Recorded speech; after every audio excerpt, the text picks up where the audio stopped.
दोस्तों, स्वागत है आप सबका मेरे अपने YouTube channel English digital classes पर। आज मैं आप लोगों के लिए क्लास 10th की फर्स्ट फ्लाइट बुक से poem number 4 how to tell wild animals लेकर हाजिर हूँ। देखेंगे इस पोएम के अंदर कि पोएट क्या कहना चाह रहा है, किस तरीके से वो अलग अलग एनिमल को, जो वाइल्ड एनिमल्स हैं, कैसे वो रिकॉग्नाइज किया जाए, इसके बारे में बताएगा हमको। कैसे हम पहचाने अलग अलग हिस्सों में जाकर देश के कि कौन सा एनिमल किस तरीके का व्यवहार हमारे साथ करने जा रहा है। आइए लाइन बाय लाइन एक्सप्लेनेशन करते हैं इसका। If ever you should go by chance to jungle in the east, and if there should to you advance a large and tawny beast, if he roars at you as you are dying, you will know it is the Asian lion.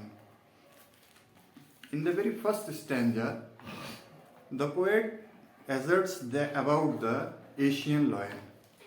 अपने पहले stanza में Caroline Wales का ये कहना है कि जब हम कभी भी ईस्ट की साइड में जाएंगे तो एक टॉनी बीस्ट मिलेगा जो येलोइस होगा, जो ब्राउन कलर का होगा, और जब वो हमसे मिलेगा या जब भी हम कभी ईस्ट के जंगलों में जाने की कोशिश करें या जाएं तो हम देखेंगे कि एक ऐसा एनिमल है जो एडवांस में हमसे आके मिलने की कोशिश करेगा, हमारी तरफ वो स्टॉक करेगा, चलेगा, चलकर आएगा। वो लार्ज होगा, टॉनी होगा। टॉनी की मीनिंग मैंने आपको बता दी है, येलोइस ब्राउन कलर का होगा वाइल्ड एनिमल जो हमारी तरफ आएगा, खुद मिलने की कोशिश करेगा हमसे, और वो जैसे ही हमको देखेगा, मिलने की कोशिश करेगा, हमारी तरफ आएगा तो रोर करेगा, दहाड़ेगा बहुत तेजी के साथ में। उसकी दहाड़ को सुनने के साथ ऐसा लगेगा जैसे कि हमारी सांसें थम जा रही हों, रुक जा रही हों, हम मर रहे हों, इतना ज़्यादा डर जाएं, भयभीत हो जाएं। तब आप समझिए कि हमारी मुलाकात एशियन लायन से हो चुकी है।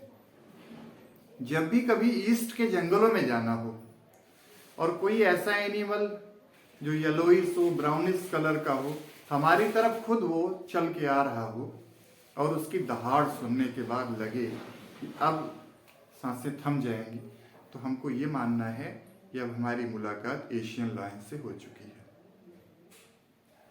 सेकंड स्टैंजा देखते हैं। और if some time when roaming round a noble wild beast greets you with black stripes on a yellow ground, just notice if he eats you, this simple rule में help you learn the Bengal tiger to discern. Sometime when roaming round, रोम का मतलब घूमना, टहलना, walk करना, stop करना। कभी अगर हम घूम रहे हों, noble wild beast greets you, और क्या हो कि एक नोबल वाइल्ड बीस्ट, जो वाइल्ड बीस्ट है उसको नोबल कहा जा रहा है, बहुत ही शानदार हो वो हमसे मिले, हमारी मुलाकात उससे हो। ग्रीट का मतलब मिलना, वो हमसे मिले, अगर हमारी उससे मुलाकात हो, विद ब्लैक स्ट्रिप्स, और उसकी बॉडी के ऊपर ब्लैक कलर की स्ट्रिप हो, पट्टियां हो, धारीदार पट्टियां हो, येलो ग्राउंड, और उसका बैकग्राउंड येलो कलर का हो और उसके ऊपर ब्लैक कलर की स्ट्रिप हो। Just notice if he eats you, और इतना सब पहचान करने के बाद अगली पहचान ये है कि वो हमको खाने की कोशिश करे, निकल जाने की कोशिश करे हमको, तो आप समझ जाइए, आपको सीख लेना है, आपको समझ जाना है, ये आपकी मुलाकात बंगाल टाइगर से हो चुकी है। अब किस तरीके से किस तरीके से डिस्टिंग्विश करेंगे एशियन लायन में और बंगाल टाइगर में। तो एशियन लायन के बारे में क्या बताया कि उसकी दहाड़ इतनी तेज होगी कि हमको लगेगा कि हम मर रहे हैं, मौत बिल्कुल सामने खड़ी है। वहीं दूसरी तरफ बंगाल टाइगर के साथ क्या है कि आपको खाने की कोशिश करेगा, वो गल्प करने की कोशिश करेगा। नेक्स्ट स्टैंजा देखते हैं। If stalling for the beast you view whose hide with spots is peppered. As soon as he has leapt on you, you will know it is the leopard. It will do no good to roar with pain. He'll only lap and lap again. If strolling forth, stall का मतलब walk करना, हम आगे घूम रहे हैं, move forward आप मानिए, बीस्ट यू। और जब हम और आगे बढ़ते हैं तो हमारी निगाह एक ऐसे एनिमल पर पड़ती है, एक ऐसे वाइल्ड एनिमल से हमारा वास्ता पड़ता है जिसकी बॉडी के ऊपर ब्लैक कलर के पेपर्ड कवर्ड विथ स्पॉट हैं। और वो क्या करेगा? As soon as he has left on you. Left means उछलना, लीप्ट, लेफ्ट जिसको कहा गया है, वो हमारे ऊपर जंप करे, कूदे, झपट्टा मारे हमारे ऊपर। You will know it is the leopard. तब आप समझ जाइए कि हमारी मुलाकात लेपर्ड से हो चुकी है, तेंदुए से हो चुकी है। It will do no good to roar with pain. जब आपके ऊपर झपट्टा मारेगा, जंप करेगा, तब हम चीखेंगे, चिल्लाएंगे, लेकिन उसका कोई फायदा नहीं होने जा रहा है, क्योंकि जितना ही ज्यादा आप चीखेंगे, चिल्लाएंगे, उस लेपर्ड से बचने की कोशिश करेंगे, he'll only lap and lap again। वो क्या करेगा? बार बार हमारे ऊपर झपट्टा मारेगा, बार बार हमारे ऊपर कूदेगा। वो ये उसकी आदत में है कि जब भी लेपर्ड अपने शिकार को अपने नजदीक कर पाता है, वो किसी शिकार के नजदीक पहुंचता है तो बार बार उसके ऊपर उछलता है, कूदता है, और इस तरीके से उसको घायल करके अपना शिकार बनाता है। अब तक हमने 3 स्टैंजा देख लिए और देखा कि किस तरीके से वाइल्ड एनिमल्स को हम आइडेंटिफाई करेंगे, रिकॉग्नाइज करेंगे। नेक्स्ट स्टैंजा देखते हैं। If when you are walking around your yard, you meet a creature there who hugs you very very hard, be sure it is a bear. If you have any doubts, I guess he'll give you just one more kiss. If when you are walking around your yard, आप अपने घरों के आसपास इधर उधर कहीं भी टहल रहे हैं और ऐसे में आपकी मुलाकात किसी एक ऐसे वाइल्ड बीस्ट से होती है, क्रिएचर से होती है जो आपको हक करता है, जो आपको प्यार दिखाने की कोशिश करता है, और वो भी बहुत tight hug, very very hard, be sure it is a bear. तब आपको समझ जाना है कि हमारी मुलाकात एक ऐसे वाइल्ड बीस्ट से, एनिमल से हो चुकी है जिसको हम बेयर के नाम से जानते हैं। If you have any doubts, अगर अब भी आपको किसी तरह का शक है, किसी तरह का संदेह है कि हमारी मुलाकात किस तरह के एनिमल से हुई है, I guess he'll give you just one more caress। तो क्या करेगा? वो एक बार और टाइट हक करेगा आपको, एक बार और आपको गले लगाने की कोशिश करेगा। और एक बात और जानिए आप कि आप एशियन लायन से, बंगाल टाइगर से, लेपर्ड से बच सकते हैं, लेकिन बेयर ने अगर आपको अपना शिकार बनाया तो उससे बच पाना बहुत मुश्किल काम है। तो जब वो आपको टाइट हक करेगा, प्यार दिखाने की कोशिश करेगा, आपको अपनापन दिखाएगा, तो आप समझ जाइए कि आपके ऊपर खतरा मंडरा रहा है, अब आपके बचने के चांसेस नहीं है। अगर कोई एनिमल जो आपको टाइट हक करता है, अगर वो आपके नज़दीक है तो आप सतर्क हो जाइए, क्योंकि आपकी मुलाकात बेयर से हो चुकी है। Though to distinguish beasts of prey, a novice might nonplus, the crocodile you always may tell from the hyena thus, hyenas come with merry smiles, but if they weep, they are crocodiles। यहाँ पर एक ही para के अंदर जिस तरीके से distinguish किया गया, डिफरेंशिएट करने की कोशिश की गई है क्रोकोडाइल और हाइना के बीच में, कि एक बहुत ही माइनर डिफरेंस दिखाया गया है और दोनों को पहचान पाना बहुत आसान हो जाता है। अगर आपको बीस्ट्स ऑफ प्रे आपको पहचानना है, दो अलग अलग एनिमल को, तो एक क्या होगा? नोवाइस होगा, जिसको नौसिखिया कहते हैं हम लोग, जिसको हमने यहाँ बता दिया है एन इनएक्सपीरियंस पर्सन। तो क्या करेगा वो? अगर हम नौसिखिए हैं, हम नए हैं किसी को पहचानने में, जानने में, या हम किसी तरह का कंफ्यूजन करते हैं, या अगर हमको किसी तरह का कंफ्यूजन है, तो आप कैसे डिस्टिंग्विश करेंगे ये देखिए। The crocodile you always may tell from the hyena this. तो डिफरेंस कैसे करेंगे क्रोकोडाइल में और हाइना में। Hyenas come with merry smile. Hyena जब भी हमारे नज़दीक आएगा तो उसके चेहरे पर मुस्कान होगी, वो मुस्कुराकर अपना शिकार बनाता है। वहीं पर क्रोकोडाइल के साथ में क्या है, दे वीप दे आर क्रोकोडाइल्स। अगर वो रोते हुए आपके नज़दीक आते हैं और रोकर अपने आंसू दिखाकर आपसे सहानुभूति प्राप्त करना चाहते हैं, तब आप समझिए कि आपकी मुलाकात क्रोकोडाइल से हो चुकी है। उसी तरह का जीव अगर आपके पास हंसते हुए मैरी स्माइल चेहरे पर मुस्कान लिए हुए आता है, तो हमें ये समझ लेना है कि हमारी मुलाकात हाइना से हो चुकी है।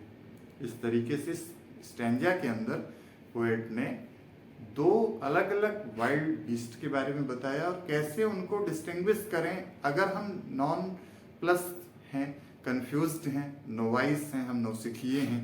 तब लास्ट स्टैंजा में पोएट का ये कहना है कि कमेलियन, जिसको हम गिरगिट कहते हैं, उसको कैसे आइडेंटिफाई किया जाए, उसकी पहचान कैसे की जाए, क्या सिंबल है, क्या तरीका है उसको पहचानने का।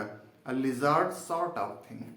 लिजार्ड की वैरायटी का एक ऐसा जीव जो अमूमन पेड़ों पर रहता है या खुद को बचाने के लिए प्रकृति के जितने भी रंग हैं उन रंगों में खुद को ढाल लेने की जिसके अंदर क्षमता है, किस तरीके से उसको पहचाना जाए, किसी पेड़ पर वो है या नहीं है, इसको जानना समझना है।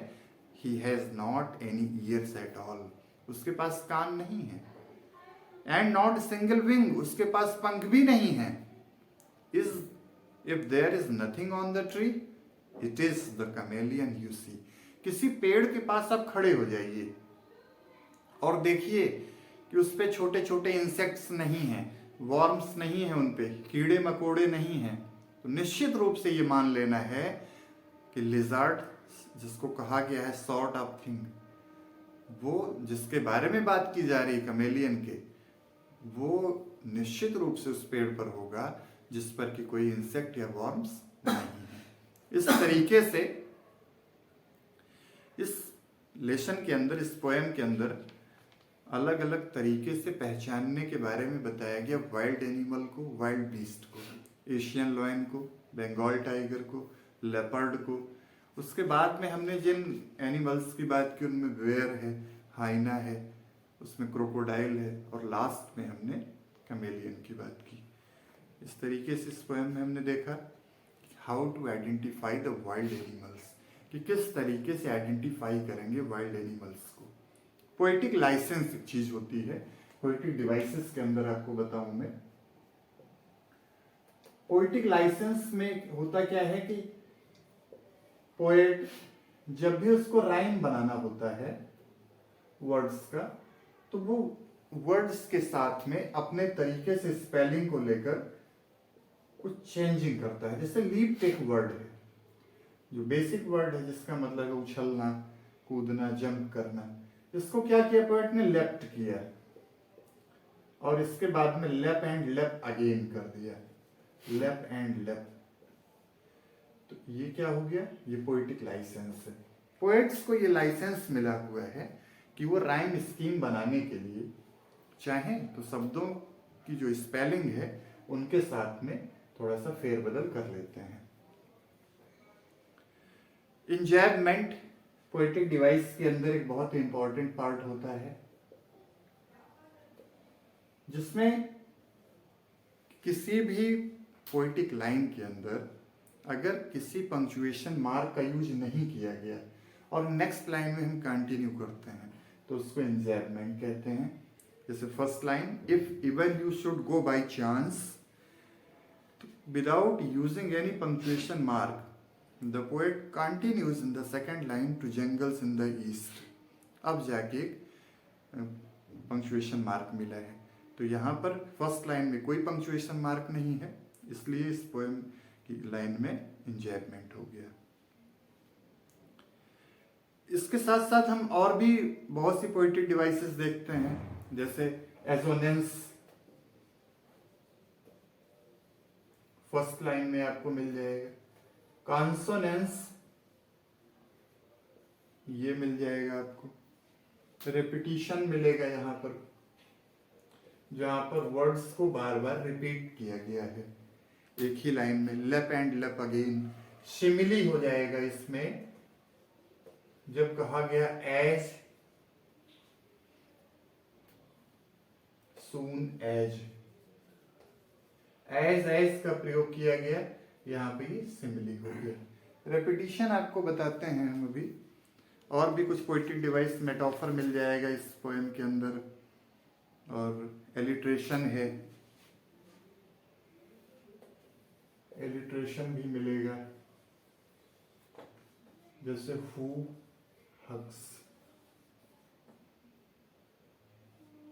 एच का प्रोनाउंसिएशन हो रहा है दोनों जगह पे, इसलिए इस जगह पे एलिट्रेशन हो गया है। ऐसे ही हम देखेंगे कि अदर पोएटिक डिवाइसेस का भी यूज किया गया है। जैसे एलिट्रेशन है तो एक बताया मैंने, योर यार्ड, वाई साउंड हो गया, तो यहाँ भी एलिट्रेशन हो गया।